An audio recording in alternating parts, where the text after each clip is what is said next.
Okay. So some of you may have never heard of this, but it's called Mel's Hole.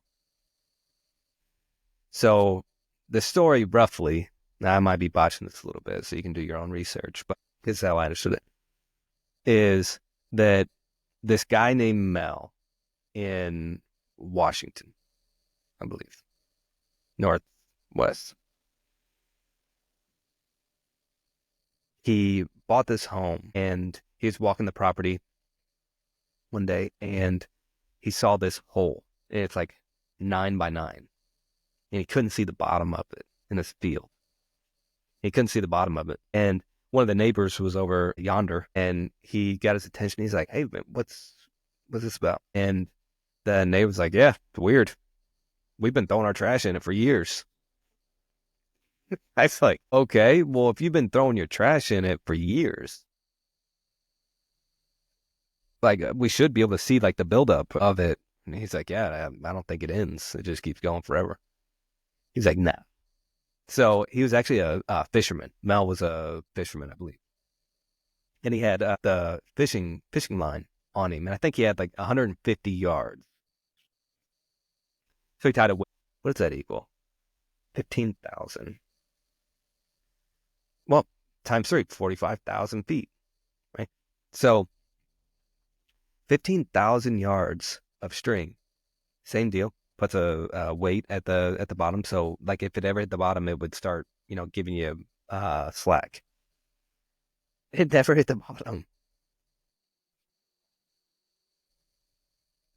It's so scary. So anyways, one time, Mel, his dog passed and he threw it down the hole for whatever reason. A neighbor did, not Mel, a neighbor did. And he said that the next day, the dog was on his porch live and they were choking back and forth. Like, hey, whenever I, kick the bucket, throw me down there. Maybe I'll come back. So that's crazy. That's crazy. So so I forgot this. Mel, he calls in to this radio station, local radio station, and tells, his story or whatever about this thing on his property. And the next day, I keep saying the next day, I assume it's the next day. The next day, he's pulling up to his property and the road that goes back to where the hole is blocked by police and, I don't know, men in black. So anyways, he pulls up there and the guy's like, no, you gotta turn around. You gotta go. You can't come back here. He's like, dude, let me on my property. He said, no, you gotta go.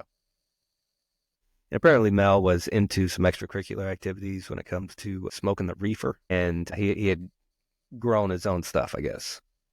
And so ultimately they threatened him. The people right there on the scene threatened him. They said, look, go home. You're not coming back here. If you do, or you refuse, we're going to take you to jail for your plants. So he's like, hey, I'm good. I'll go home. So he went home.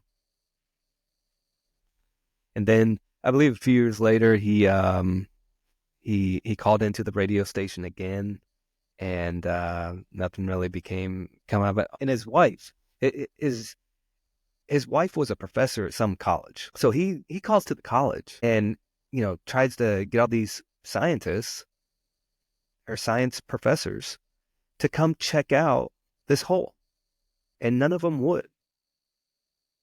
That's where the story gets weird to me. Until you have a hole that never ends. Yeah, I want to come look at it. But yeah, none of them would ever come check it out.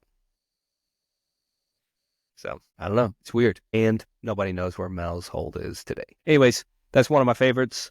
Thanks for joining today. Appreciate it. Remember, subscribe, like, share, comment, all the stuff everybody always says. Smash that like button, hit the bell so you'll know when I post something new. But hey, I'm excited about this. Thank you for watching. I really appreciate it. If you've made it this far along the way, I owe you. I owe you one. So feel free to comment, shoot me an email, shoot me a text if you're, quick enough to figure out my contact information. It's not too secret. It's out there.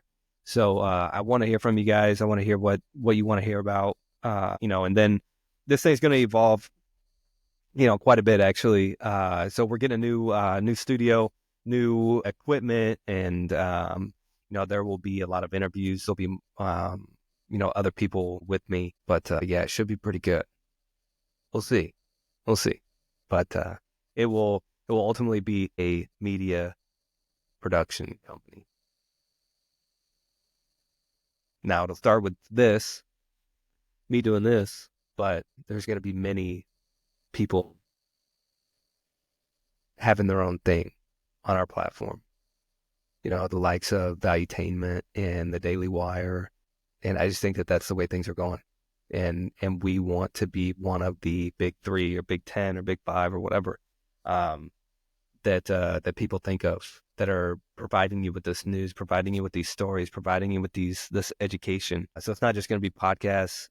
It's going to be documentaries. It's going to be film. It's going to be podcasts. Obviously, it's going to be educational courses. It's going to be, a lot of stuff in the beginning, a lot of verticals, and then everything will be a little consolidated and become a platform, subscription-based platform. So that's the idea. And if you know me, I'm always rooting for you. And I think people know that about me. If you don't know me, I'm rooting for you.